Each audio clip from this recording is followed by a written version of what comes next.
파이썸입니다. K-팝 데몬헌터스의 전 세계적 열풍이 존재할 수 있게 만들어준 실질적인 주인공 중 하나는 K-팝 최고의 아티스트 방탄소년단이죠. 그 중에서도 K-팝 데몬헌터스의 히트곡 골든 마냥 방탄소년단의 골든 막내인 세계적인 팝스타 정국이 라이브에서 K-팝 데몬헌터스를 보고 감격했다는 이야기가 나왔는데요. 넷플릭스는 곧바로 정국이 K-팝 데몬헌터스를 봤다는 말과 함께 자신들의 SNS 대문과 배너에 인증샷을 박아버렸습니다. 넷플릭스의 이런 반응만 봐도 방탄소년단이라는 글로벌 아이콘의 문화적 파급력이 얼마나 거대한 것인지, 그리고 그것을 선사받았다는 사실을 그들이 얼마나 고맙게 생각하는지 알 수 있는데요. 이것은 방탄소년단을 비롯한 수많은 K-팝 스타들의 라이브 방송 및 자체적인 콘텐츠의 엄청난 영향력을 증명해준 사건이라 할 수 있는 것이죠. 마침 인도의 대표적 매체 타임스 오브 인디아 역시도 K-팝 스타들이 직접 올리는 콘텐츠들의 위력이 얼마나 어마어마한지에 대해 바로 어제 기사를 통해 다뤘었는데 오늘 이런 일이 터진 것입니다. 이 소식은 전국의 존재감과 K-팝 데몬헌터스라는 이슈로 인해 해외 매체들도 받아쓰기 바쁜 빅이슈가 되었습니다. 영국 대중매체 덱서토는 BTS의 정국이 K-팝 데몬헌터스에 대해 감정이 벅차오르는 반응을 보였다면서 이는 팬들에게 놀라움을 안겼다고 전하고 있었는데요. 그래서 이것이 추후 방탄소년단과 넷플릭스 간의 협업이나 새로운 프로젝트 같은 것으로 이어지는 것이 아닐까 하는 BTS 아미들의 반응들도 뜨거웠다는 것이었습니다. 하지만 진짜 뜨거운 것은 K-팝 데몬헌터스 관련 상품들이죠.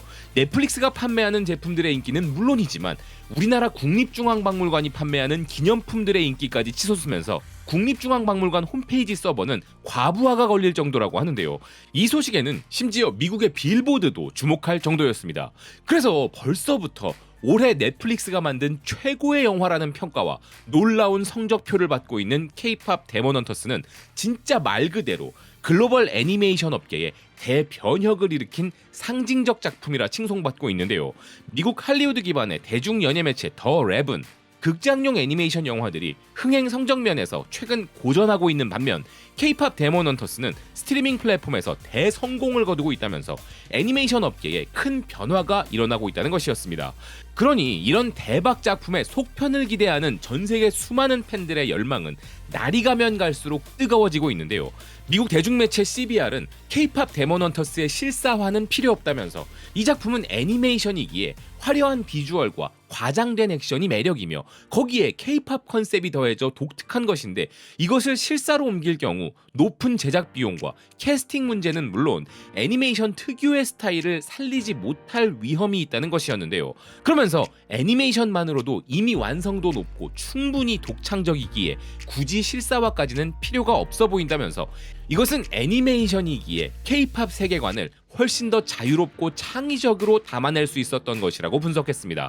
그렇기에 속편 제작은 당연하다면서 어서 제작을 서둘러야 한다고 독촉했는데요. 그런데 오히려 더 큰 다른 것을 요구하는 목소리들도 나오고 있었습니다. 또 다른 미국 매체 텔테일 TV는 이 작품의 속편 제작을 반대하면서 그보다 더 거대한 것이 필요하다는 주장을 내놓고 있었는데요. 기사는 K-팝 데몬헌터스가 단일 작품으로 그칠 수준이 아니라면서 이것을 아예 TV 시리즈로 제작해야 한다는 주장이었습니다.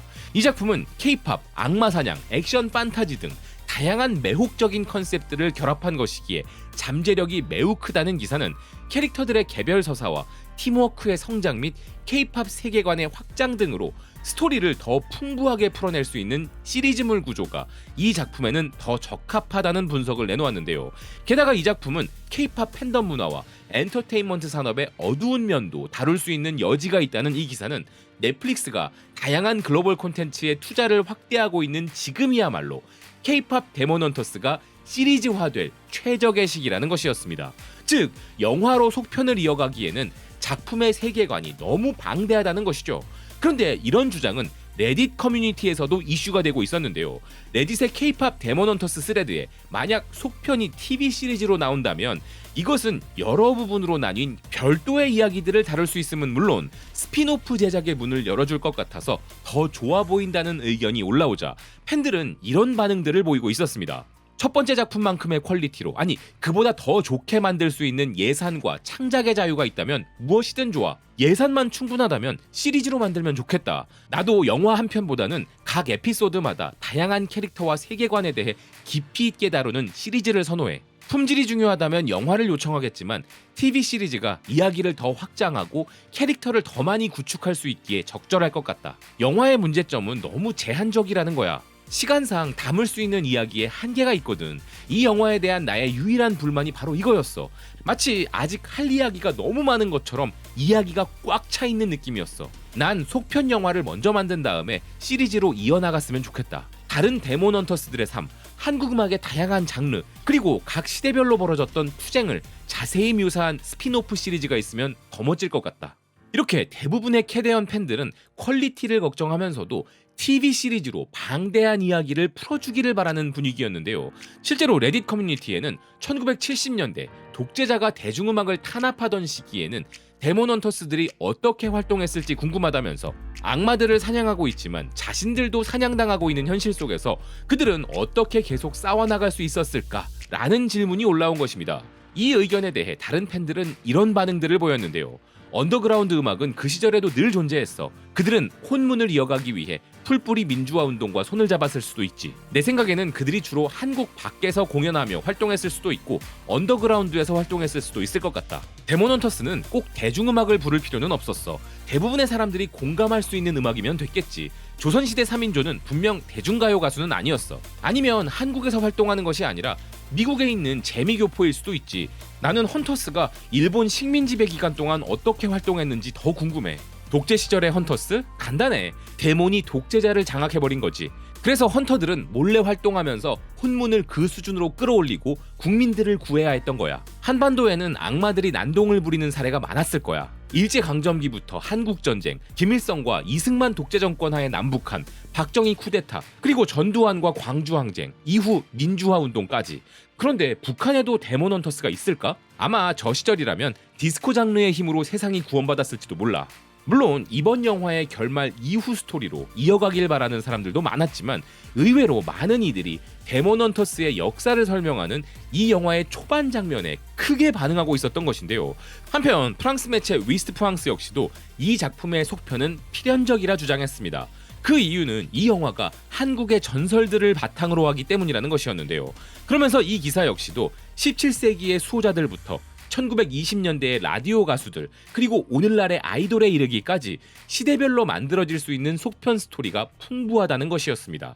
사실 속편이 영화냐 아니면 드라마냐 하는 논쟁은 결국 얼마나 더 이야기할 것이 남아있는가에 대한 문제인데요. 실제로 한국의 역사와 데몬 헌터스의 서사를 결합하면 영원히 마르지 않을 무궁무진한 이야기가 창출될 수 있기에 넷플릭스가 의지를 보이고 한국 제작진들이 그대로 유지되고 고위급 간부들의 한국 문화에 대한 무지에서 비롯된 그 어떤 외압 없이 자유도를 100% 보장하고 예산만 두둑히 지원해 준다면 이건 정말 드라마로서도 전혀 손색이 없을 세계관인 것은 분명합니다.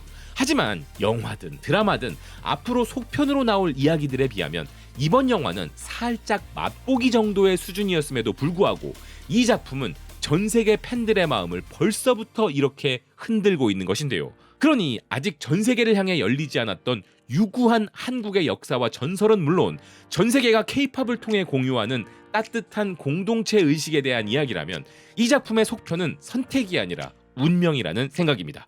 시청해주셔서 고맙습니다. 또 뵙겠습니다.